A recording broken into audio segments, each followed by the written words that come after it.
சட்டமன்ற தேர்தலை காரணம் காட்டி தமிழ்நாட்டில் மகளிர் உரிமை தொகை தடுத்து நிறுத்த மேற்கொள்ளப்பட்டு வந்த சதி திட்டத்தை முதலமைச்சர் மு.க.ஸ்டாலின் முன்கூட்டி யூகித்து முறியடித்துள்ளதாக அரசியல் தலைவர்கள் பாராட்டு தெரிவித்துள்ளனர். சமீபத்தில் நடைபெற்ற பீகார் சட்டமன்ற தேர்தல் அறிவிக்கப்பட்ட பின்னரும் பெண்கள் தொழில் தொடங்குவதற்கான 10,000 ரூபாய் வழங்கும் திட்டத்தை முதல்வர் நிதிஷ் அறிவித்த நிலையில் அதனை பிரதமர் மோடியே தொடங்கி வைத்தார்.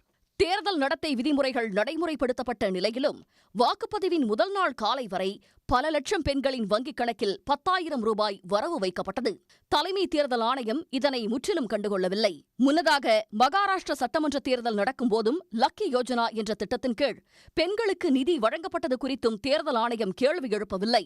இந்நிலையில் பாஜகவை சேர்ந்த அஸ்வினி உபாத்யாயா என்ற வழக்குரைஞர் உச்சநீதிமன்றத்தில் இலவச திட்ட நிதிக்கு எதிராக தொடர்ந்த பொதுநல வழக்கை தலைமை நீதிபதி அமர்வு விசாரித்து வருகிறது.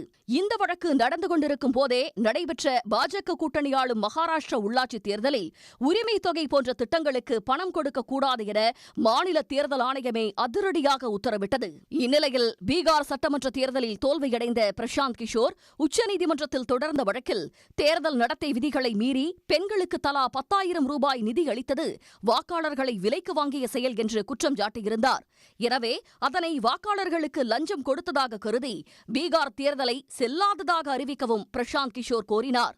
ஆனால் அவரது மனுவை தள்ளுபடி செய்த உச்சநீதிமன்ற தலைமை நீதிபதி அமர்வு தேர்தலில் தோற்றுவிட்டு குறை சொல்வதாக பிரசாந்த் கிஷோரை விமர்சித்ததுடன் இதில் நீதிமன்றம் தலையிடாது என்றும் தெரிவித்துவிட்டது. அப்போது இலவச பணம் தரும் திட்டங்களை தீவிரமாக எடுத்துக்கொள்ள இருப்பதாக கூறிய தலைமை நீதிபதி மார்ச் மாதம் தகுதியான வேறொரு மனு விசாரணைக்கு வரும்போது இதற்கு முடிவு கட்டுவோம் என்று கடுமையாக கூறியிருந்தார். மே மாதம் தமிழ்நாடு, கேரளா, புதுச்சேரி, மேற்குவங்கம், அஸ்ஸாம் ஆகிய மாநிலங்களில் தேர்தல் நடைபெற இருப்பதால் நீதிமன்றத்தின் இந்த கருத்து கவனம் பெற்றது. இது தமிழ்நாடு மற்றும் மேற்குவங்கத்துக்கு ஒரு எச்சரிக்கை மணியாகவும் பார்க்கப்பட்டது. எனவே தேர்தலை காரணம் காட்டி மக்கள் நலத்திட்ட உதவிகளை தடுத்து நிறுத்த மறைமுகமாக சதிவலை பின்னப்படுவதாக ஐயம் ஏற்பட்டது. தேர்தல் ஆணையம் அல்லது நீதிமன்றம் மூலம் மகளிர் உரிமை தொகை திட்டம் தடுத்து நிறுத்தப்படலாம் என்பதால் இதில் ஏதோ நடக்கப் போகிறது என்பதை யூகித்த முதலமைச்சர் மு.க.ஸ்டாலின் நுட்பமாக செயலாற்றி பிப்ரவரி, மார்ச், ஏப்ரல் மாதங்களுக்கான உரிமை தொகையுடன் கோடைக்கால சிறப்பு நிதி 2,000 ரூபாயினையும் சேர்த்து 5,000 ரூபாயை 1,31,00,000 பயனாளிகளின் வங்கிக் கணக்கில் வரவு வைக்க உத்தரவிட்டார். அதன்படி காலை 6:30 மணி முதல் உரிமை தொகை திட்ட பயனாளிகளின் வங்கிக் கணக்கில் 5,000 ரூபாய் வரவு வைக்கப்பட்டு வருகிறது. சட்ட சிக்கல்கள் இல்லாமலேயே ஒரே நாளில் நிதி வருவாயை திரட்டி திட்ட பயனாளிகளின் வங்கிக் கணக்கில் செலுத்தப்பட்டுள்ளது.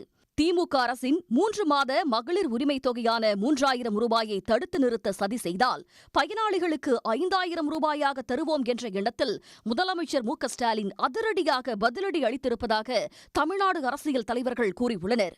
மதிநுட்பம் மிகுந்த முதல்வர், தேர்தல் வியூகம் அறிந்த திமுக தலைவர்கள், திறமையான அதிகாரிகளின் இந்த கூட்டு முயற்சி திமுக ஆட்சி மீதான நன்மதிப்பை கூட்டுவதற்கு பெரிதும் உதவும் என்றும் திமுக கூட்டணியின் பலத்தை அதிகரிக்கும் என்றும் அரசியல் நோக்கர்கள் கூறுகின்றனர். உடனுக்குடன் செய்திகளை தெரிந்து கொள்ள சன் நியூஸ் பெல் ஐகானை கிளிக் பண்ணுங்க.